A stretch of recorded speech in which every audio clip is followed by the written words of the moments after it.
Hi. என்னோட code வந்து DBA 13623.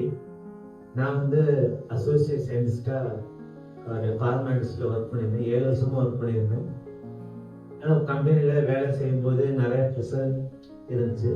அதெல்லாம் பொறுத்துக்க முடியல. காலையில் 9 மணிக்கு வேலைக்கு போனால் கிட்டத்தட்ட நைட்டு 9 மணி 10 மணி கிட்டத்தட்ட 12 hours 13 hours மேலே வேலை பார்க்குற மாதிரி இருக்கும். அதுபோக மேனேஜர், ஜெனரல் மேனேஜர், சிஇஓ அப்படி எல்லாத்துக்கும் பதில் சொல்லி அவங்களாம் திட்டு வாங்கி கொஞ்சம் ப்ரெஷரான வேலை தான் நான் பார்த்துட்டு வந்தேன். இவ்வளோ ப்ரெஷரான வேலை எதுக்கு பார்க்கணும்? சம்பளம் நல்லா தந்தாங்க தான், ஆனால் அவ்வளோ ப்ரெஷர் என்னால் தாங்க முடியல. சரி, வேற ஏதாவது ப்ரெஷர் இல்லாமல் ஒர்க்கு இருக்குமா அப்படின்னு தேடி பார்த்தேன்.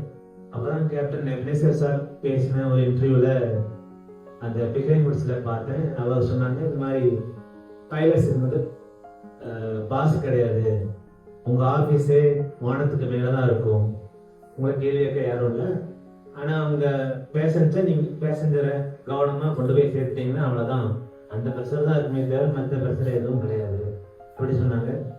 சரி, நான் அவங்க சொன்னது போக நானும் கொஞ்சம் பேக்ரவுண்டில் பைலட்ஸை பற்றி நிறையா என்னென்னலாம் அந்த ஃபீல்டை பற்றி என்னென்னா விசாரித்தேன்.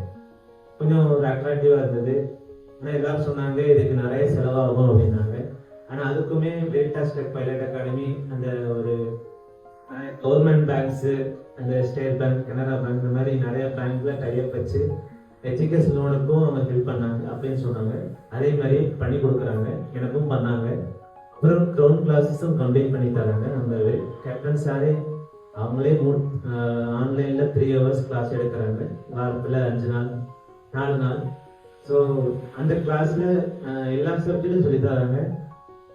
ஆனால் ஒரு ஸ்டூடெண்ட் ஏதாவது டவுட் கேட்டால் அவங்களுக்கு தனித்தனியாக அந்த டவுட்டுக்கு ஆன்சர் பண்ணிட்டு தான் அவங்க அடுத்த டாப்பிக்கே போகிறாங்க. அவ்வளோ பொறுமையாக ஒவ்வொரு ஸ்டூடெண்ட்டையும் கேர் பண்ணி அவங்க புரியுதா இல்லையா அப்படின்னு தெளிவுபடுத்திட்டு தான் அடுத்த டாபிக் போகிறாங்க. அந்த விஷயத்தில் அது ரொம்ப நல்லா இருந்தது. அந்த சாரோட டீச்சிங் ஆகட்டும், அந்த விபிஏவோட மற்ற குரூப் மெம்பர்ஸ், இந்த லோன் ப்ராசஸ், விசா ப்ராசஸ் எல்லாத்துலேயுமே ரொம்ப பேஷண்ட்டாக, ரொம்ப ஸ்டூடெண்ட்டுக்கு எவ்வளோ கம்ஃபர்டபுளாக இருக்க முடியுமோ அவ்வளோ கம்ஃபர்டபுளாக எல்லா வேலையும் அவங்க சப்போர்ட் பண்ணி ஹெல்ப் பண்ணாங்க. ஸோ இப்போது என்னோட கிரவுண்ட் கிளாஸ் முடிஞ்சிருச்சு, விசா முடிஞ்சிருச்சு, லோனும் வாங்கியிருக்கேன். இப்போது நான் போக என்னோட வேலை உடனே ஒன்று தான் போய் கார்பரேட்டில் போய் ஏறி உட்காரணும், அவ்வளோதான். ஸோ இப்போ நான் ரொம்ப ஹாப்பியாக இருக்கேன். வேரிட்டாஸ் டெக் பைலட் அகாடமியிலன்னா என்னோட கனவு நிறைவேறி இருக்காது. அதுக்காக இந்த அகாடமிக்கும் முக்கியமாக கேப்டன் சார் அவங்களுக்கும் ரொம்ப நன்றி.